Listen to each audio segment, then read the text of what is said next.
Você já sentiu que tem um lugar no mundo que é só seu? Aquele lugar no mundo que você olha e pensa, aqui eu posso ser eu mesma. Pois é, hoje eu quero te mostrar que isso não é uma sensação qualquer, que tem uma explicação por trás. Essa explicação envolve psicologia, afeto e o papel da nossa casa na construção da nossa identidade. Meu nome é Jéssica Lane, eu sou designer de interiores e no vídeo de hoje a gente vai conversar sobre como que a nossa casa é muito mais do que apenas um espaço físico. Ela é o cenário da nossa vida e tem um papel fundamental na forma como a gente se sente no mundo.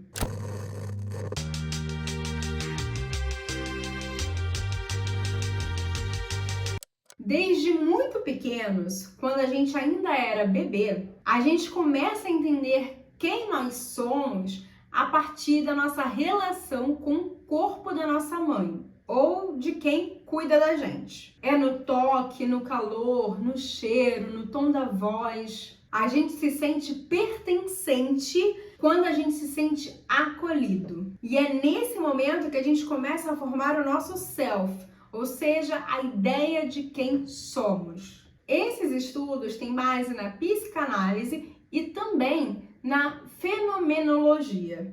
Não consigo falar essa palavra, gente, o tanto que eu já repeti aqui, sem sacanagem, nesse vídeo, eu desisto, tá? Escrito aqui, fenomenologia. Só consigo falar assim, pausadamente. Enfim, tem base na psicanálise e na fenomenologia.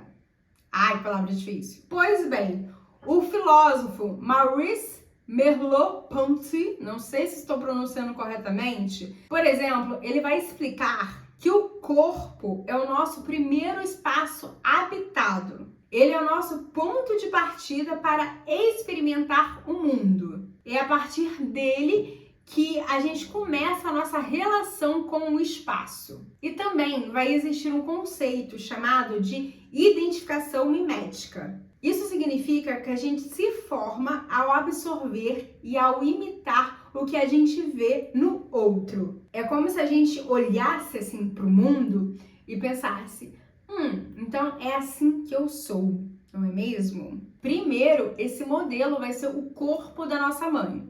E depois vão entrar os objetos e os ambientes. Calma que eu já vou explicar, vai fazer muito mais sentido, tá?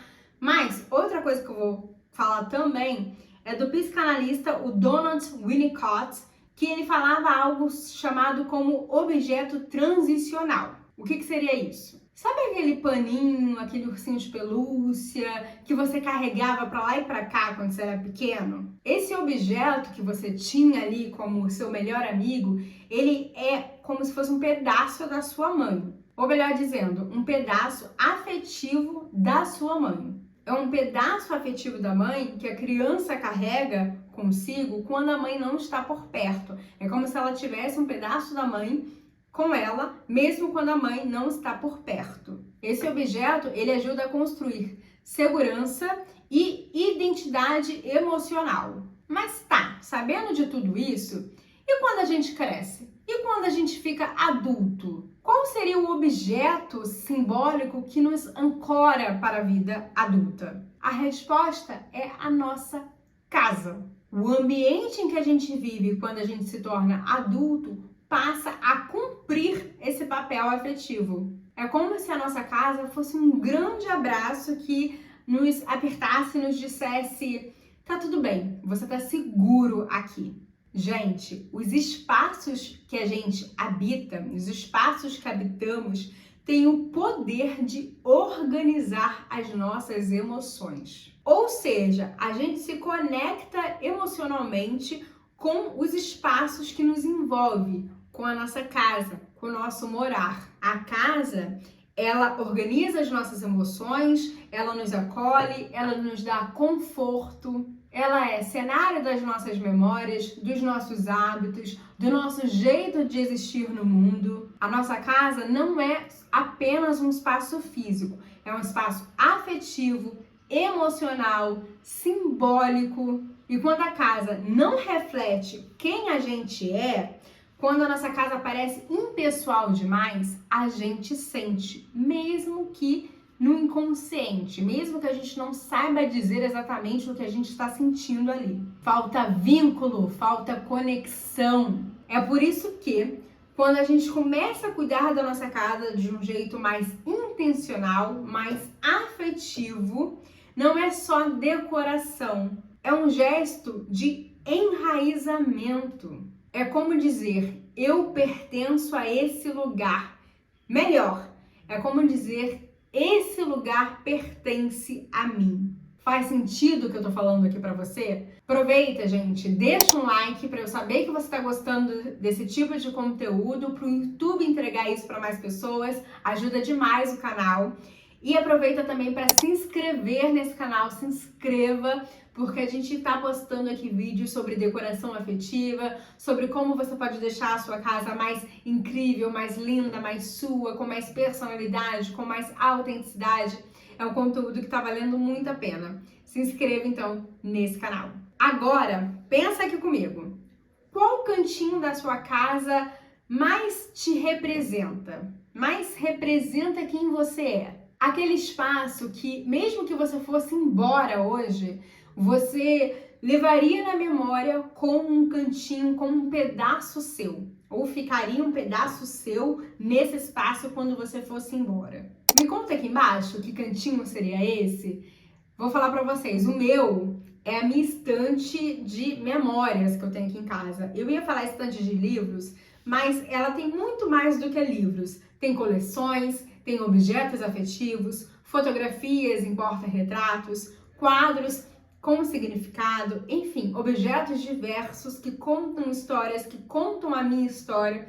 É um lugar de pertencimento meu e um lugar que me pertence ali em retorno. Vou aproveitar agora para indicar um livro para vocês que me ensinou sobre essas questões da casa como um lugar de conexão que nos representa e que isso tem uma explicação com a nossa infância, em como a gente enxergava o corpo da mãe e os primeiros objetos, os primeiros ambientes e como tudo isso está correlacionado. É esse livro aqui, gente, Arquitetura e Psique, da Lucy Hankinson, não sei se estou falando certo, tá? Mas é um livro excelente, eu nem terminei de ler ainda, tá? Eu tô na metade, mas eu já recomendo fortemente, porque ele fala sobre essa questão do ambiente, da arquitetura, fazer parte da nossa identidade. Como a arquitetura molda o nosso ser, como a arquitetura molda a nossa identidade, molda a nossa personalidade, como ela influencia demais